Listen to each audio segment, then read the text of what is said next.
Good morning, my dear brothers and sisters.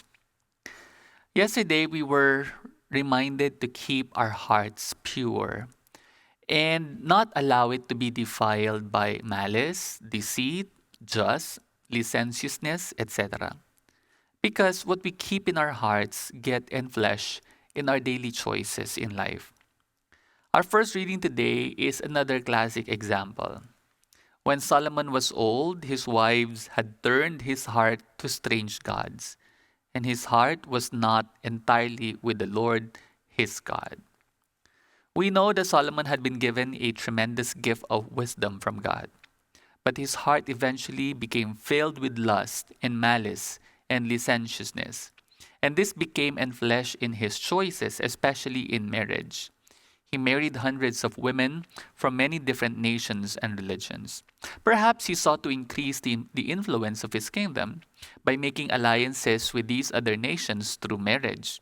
Or perhaps he was just full of lust that he wanted a variety of wives. But in any case, over time, he became more and more attached to the sins of the flesh. When his wives wanted to worship the gods of the places from which they had come from, Solomon gave in to their wishes and even erected altars to their gods. He even began to worship these idols himself.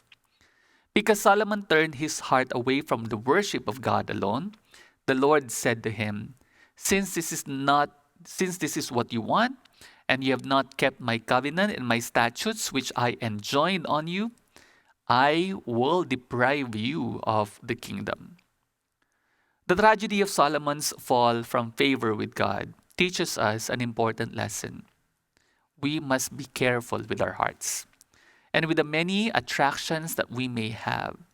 We must be careful not to become attached to persons or things which will draw us away from God.